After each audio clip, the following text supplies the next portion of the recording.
Hello friends, మనం ఈరోజు మాటకు మాట అనే విషయం గురించి తెలుసుకుందాం.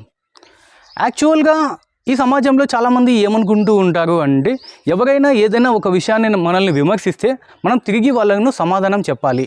సమాధానం చెప్పకపోతే మనల్ని వీక్నెస్ అనుకుంటారు, అంటే మనల్ని అది మన బలహీనతగా సమాజం చూస్తుంది.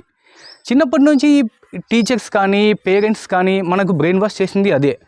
అంటే ఫలానా వాళ్ళు మంచి వాళ్ళు ఉంటారు, వాళ్ళతో స్నేహం చేయొద్దు, వాళ్ళు మంచి వాళ్ళు కాదు అని చెప్తూ ఉంటారు. ఫలానా వాళ్ళు చెడ్డవాళ్ళు అని చెప్తూ ఉంటారు. బంధువులలో వాళ్ళు చెడ్డవాళ్ళు, వీళ్ళు చెడ్డవాళ్ళు అని చెబుతూ ఉంటారు. ఇక్కడ మనం అర్థం చేసుకోవాల్సింది ఏమిటి అంటే, ప్రతి వ్యక్తిలోనూ మంచి చెడు అనేది ఉంటుంది. ఇలా చెప్పి నువ్వు బాగా చదువుకోవాలి, నువ్వు గొప్పవాడివి అని చెప్పి వాళ్ళని బ్రెయిన్ వాష్ చేసి ఉంచడం వల్ల వాళ్ళు ఏమనుకుంటారు అంటే, ఫలానా వాళ్ళు మంచివాళ్ళు, ఫలానా వాళ్ళు చెడ్డవాళ్ళు, వాళ్ళతో స్నేహం చేయకూడదు అని ప్రతి వ్యక్తిలోనూ మంచితనం చూడడానికి ప్రతి వ్యక్తిలోనూ ఒక చెడు కనిపించగానే వారికి దూరం అయిపోతూ ఉంటారు.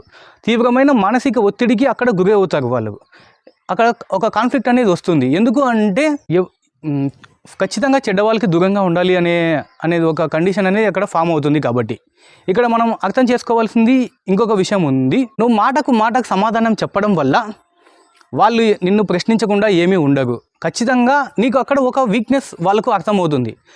అదే అతన్ని ఒక మాట అంటే, ఇప్పుడు ఎగ్జాంపుల్కి చాలామంది నన్ను ఒక నిద్రముఖమని, ఎప్పుడు డల్లుగా ఉంటావని అంటూ ఉంటారు. అతనికి నేను సమాధానం చెప్పడం వల్ల, నేను ఆ మాటకు రైజ్ అవ్వడం వల్ల ఏమవుతుంది అంటే, వాళ్ళు పదే నన్ను మళ్ళీ అదే పాయింట్ని వాళ్ళు రైజ్ చేస్తారు.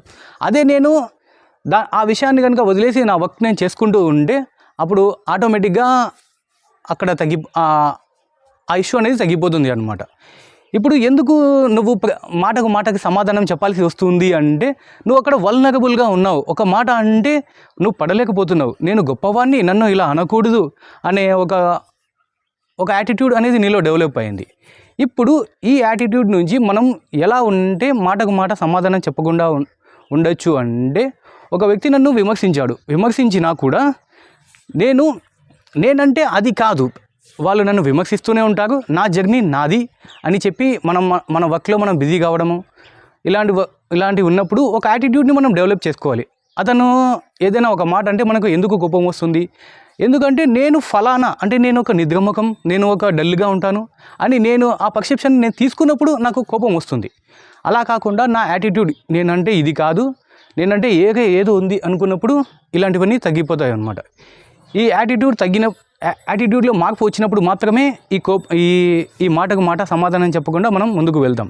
అలా కాకుండా కొంతమంది ఏమంటారు, మాటకు మాట నువ్వు సమాధానం చెప్పాలి అని అంటూ ఉంటారు. లేకపోతే కొంతమంది ఈ స్వామీజీలు కానీ ఇంకొకరు కానీ వేరే ప్రోగ్రామ్ సెల్ఫ్ డెవలప్మెంట్ ఈ ప్రోగ్రామ్ NLP కౌన్సిలర్స్ వాళ్ళందరూ ఏం చెప్తారు అంటే, నీ ఎమోషన్స్ని ఎంచుకోమని చెప్తూ ఉంటారు. ఇక్కడ మనం అర్థం చేసుకోవాల్సింది ఏమిటి అంటే, మాటకి మాట సమాధానం చెప్పడం వల్ల XYZ ప్రాబ్లం వస్తుంది. అంటే వాళ్ళతో గొడవలు పెరగడం కానీ ఇంకొకటి కానీ జరగవచ్చు. ఇంకా అలా కాకుండా అణుచుకోవడం వల్ల కూడా ఇంకొక రూపంలో సమస్య కావచ్చు. ఎందుకంటే మన ఈ మానసికంగా దాన్ని ఒత్తిడికి స్ట్రెస్ అనేది ఎక్కువ అవుతుంది. అది శారీరక సమస్యలకు దారి తీయవచ్చు. ఇక్కడ మనం అర్థం చేసుకోవాల్సింది, ఈ సొసైటీలో అందరూ రకరకాల వ్యక్తులు ఉంటారు. ప్రతి వ్యక్తిలోనూ మంచి చెడు అనేవి ఉంటాయి. మన అవసరాన్ని బట్టి మనం ముందుకు వెళ్తూ ఉంటాము. Thank you. ఈ వీడియో నచ్చితే లైక్ చేయండి. నేను ఒక బ్లాగ్ రాస్తున్నాను, నా బ్లాగ్ లింక్ డిస్క్రిప్షన్లో ఇస్తాను, ఫాలో కండి. Thank you.